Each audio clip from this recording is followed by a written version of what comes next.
Hi, it's Joy. Oh my goodness. I love being real and I love hanging out with people who are open, willing, and just in authenticity. And so I'm so excited to have a conversation today with Isa. Isa recently came out with this book, First Light, which, wow, I just read the table of contents. It just arrived. Actually, I ordered it from Amazon. It just arrived.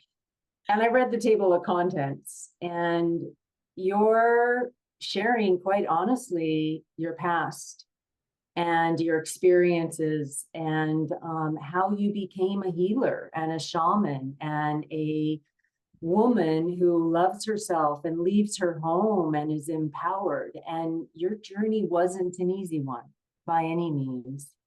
But I know you, and I've been with you in circle and ceremony and dancing at the beach, and our lives have crossed. And you shine a bright light, my dear. It's so I'm excited to talk with you about your book, about embodiment, about nature, about trauma and initiation, and just wherever we go. So welcome. Thank you, Joy. I'm really excited to be with you here in this new way, in this way now. I don't see myself as a writer, and I knew not the first thing about writing. I was guided by spirit. It was over 10 years ago I was sitting in to how to end sexual trafficking workshop in my area, and I just became lit up, like a feeling of shaking and on fire, that I wanted to do something to help people everywhere, to really help end this on the planet. And I closed my eyes like I always do when I'm inquiring. And I went within and I just asked Source, the Great Spirit, how can I help? What can I do? And I sat in silence for a moment, and then I began to hear a whispering voice that kept saying, write your story. And it kept coming, write your story. And I was like, oh, no, that can't be what I'm hearing, because I wasn't a writer, and there was no way that I wanted to tell my story. I'm a very private person. And this voice kept coming, and I knew that this was for me to complete.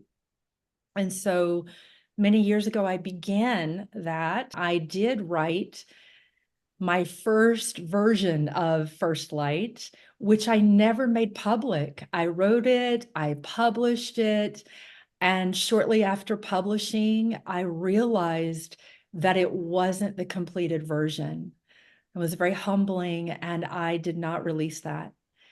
And then these 5 months ago, I knew it was time again to complete this edition and to release it to the public. I'm so glad you did, and I love how you listened. I noticed when you said source, you brought your hands to your heart, by the way. And for anyone who's only listening to the audio, that to me is like a big teaching right then and there. That's a transmission for anyone. Like source is within. I know you and I really share that. We've talked about that. I know that's been my experience, that it's so easy to look outside for answers and guidance and to project wisdom onto other people. But the path of awakening is the path of self integrity and inner authority. And it's for me as well, found in the heart. It's right here in the center of me. Yeah. Yeah. So writing a book is really humbling. You know this. I believe, have you not published one as well? Yeah. I published Inspired in 2019, and the process was humbling, the bringing it out to the world, and in so many ways, it's interesting. Like it was also for me, the seven wisdoms, the principles. They came to me as like a one direct experience one morning. And I wrote them all down, and then I started living by them and sharing them. And then it felt like it was time to write the book and let more people experience it. I just didn't know it was going to be so difficult. Exactly was my experience too. Yeah, That's right. yeah, yeah. Yeah. And I don't think it has to be, and maybe it won't next time, but you wrote about some difficult things. So maybe you can just Mhm. say a little bit about your upbringing and the kinds of abuse and sexual abuse that, not to get into details, you do it very well in the book as well, to give a flavor without over emphasizing it, but it's poignant and it feels like it's important, and Mhm. it's inspiring that you went from one horrific experience as a child into becoming, as you say, the making of a healer, right? So Mhm. Yeah, the fuel for the making of my healership was everything that I experienced over years and years growing up.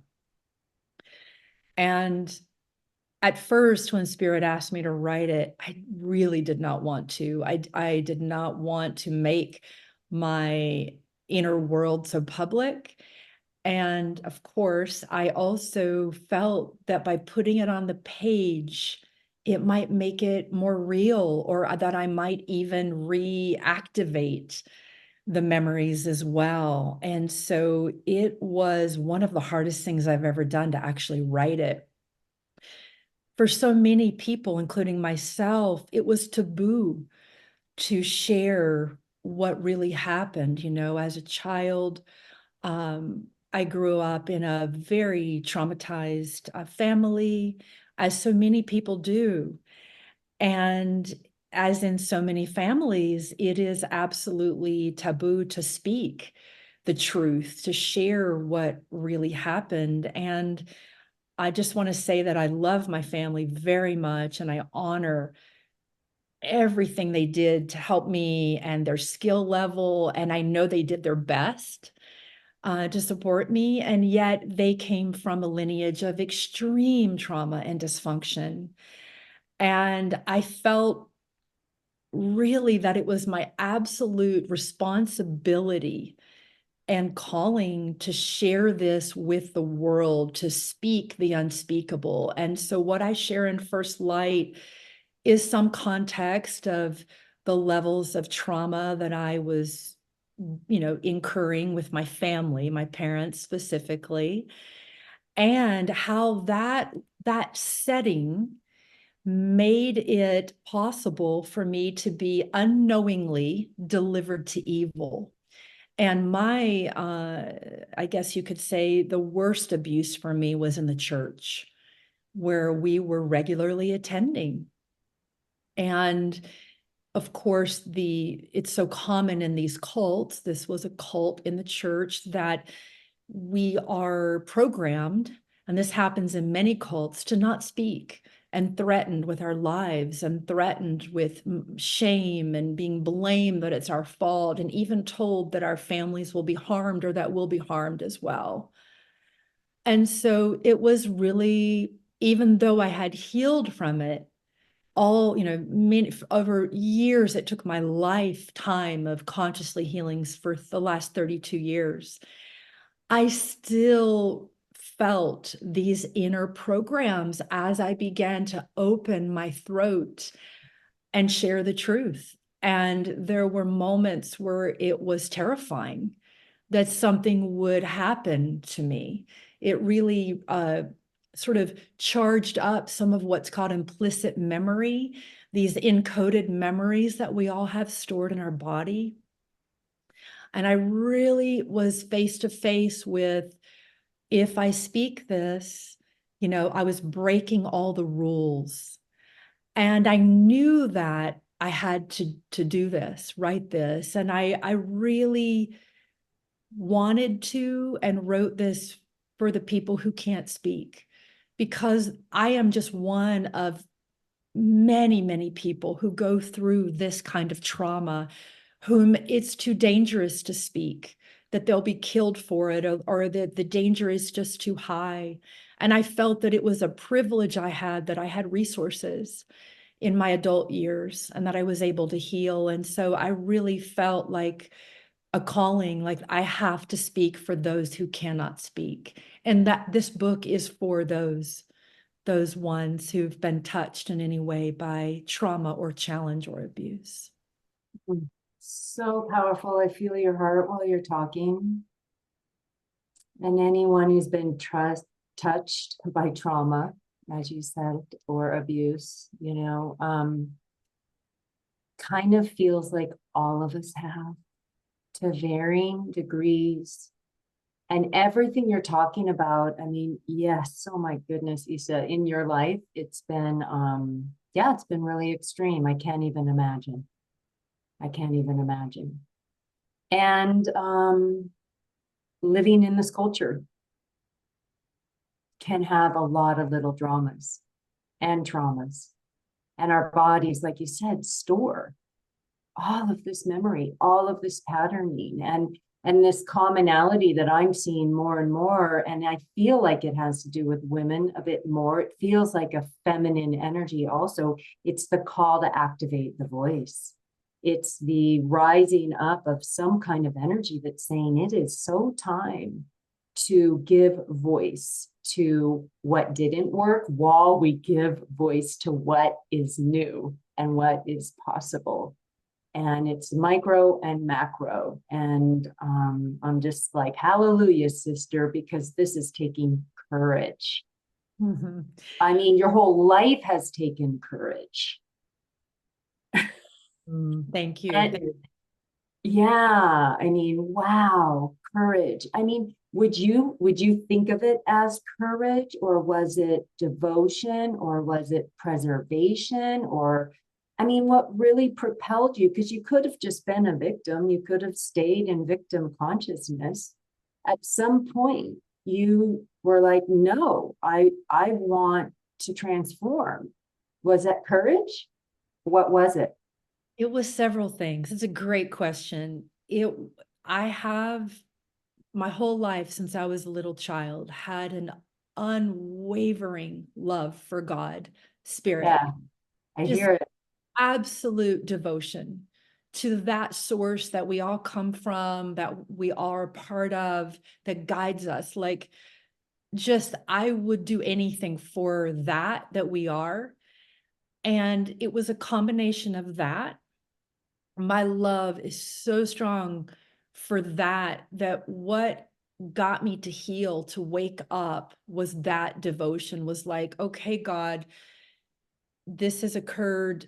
I have to be in the truth of who I am, and I'm here to serve you and help other people, because for me, that's all there really is for being here. It's the guiding light, right? Is service and how to spread awakening and healing. And so it was that. And I have to say, it required all the courage that I had, and even some I didn't have. There were so many moments in my healing, and then also in the writing of the book, where I would just, and I write about this in First Light, just sit down and say, I don't know how to do this. I don't have what it takes. I don't even have the skill set. And I need you to show me how. And I would just open myself and breathe in the divine and the new literal neural pathways of being shown. And I would be patient and wait. And so I would say it was a lot of those: courage and devotion and grace. The grace that we all have access to. That's just waiting, the grace of God, to that feeling you get, that kind of blessing in life where you're at your moment of wit's end and you're like, okay, I need help. I can't do this. I'm too little. And then something comes and you feel peace and you feel guided and things begin to work. Totally my experience. And just last night, Gavin and I were having a conversation with our friend, and what was arising, what was coming up was so all three of us, and I'm hearing this in you as well, like at some point it and it might have even been before inception. I'm not sure.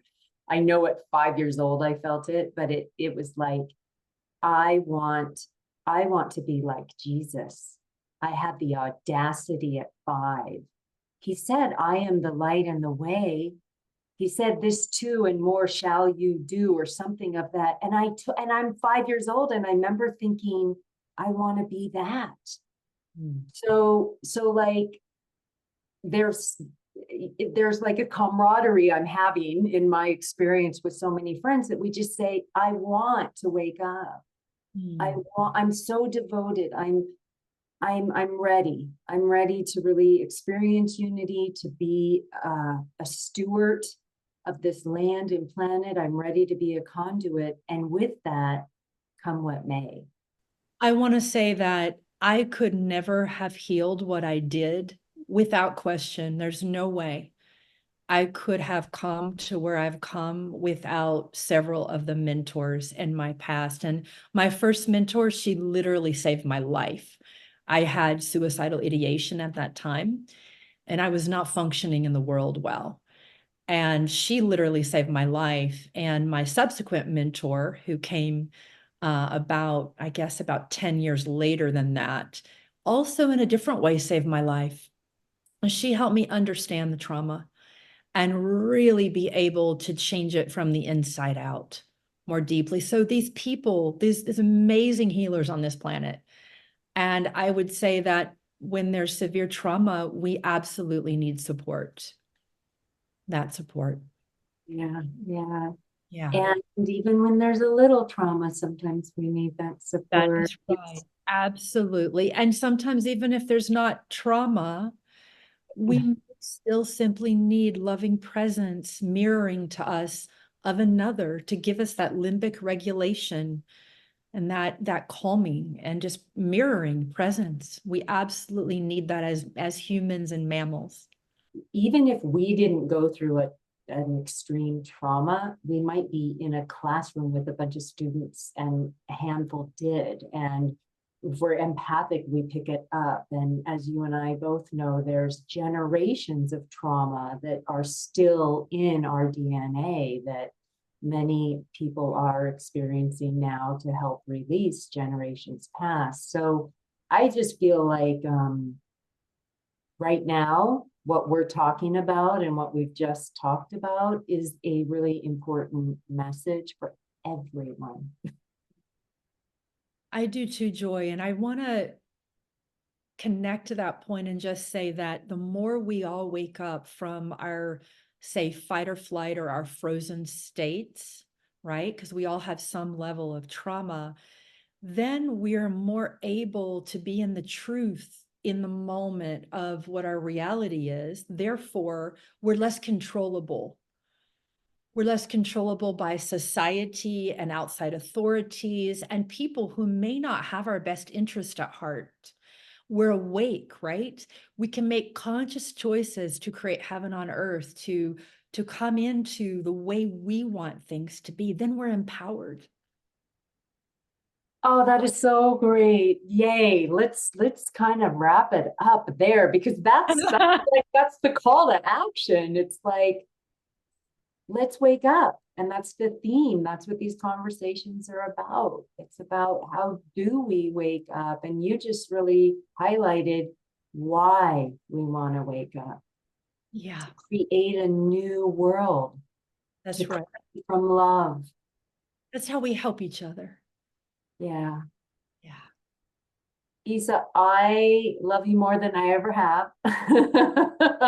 And I have so many more questions. And wow, I look forward to reading more and encouraging people to buy First Light, Reclaim Your Life, Your Power, Your Destiny. Isa Lara Marie, congratulations. Thank you for doing this. Thank you for choosing this lifetime to, and Oh, once again, I just, for you and anyone else who's listening, who's, really gone through some very difficult trauma and abuse, love and prayers for more and more healing, and that we can awaken so that that experience on this planet does not need to continue, and that we break that cycle collectively. You broke that cycle, and that helps the collective break that cycle. And thank you. Thank you. Absolutely. Yes, that's my prayer too. And I love you so much. Thank you so much for the work you do on this planet and for sharing with me today in this way. So much fun. So Okay. much fun. Thank you, everyone. You can look at the show notes. We made reference to things and where you can buy Isa's book. And lots of love and awakening your way. Thank That's you. right. Love to you all.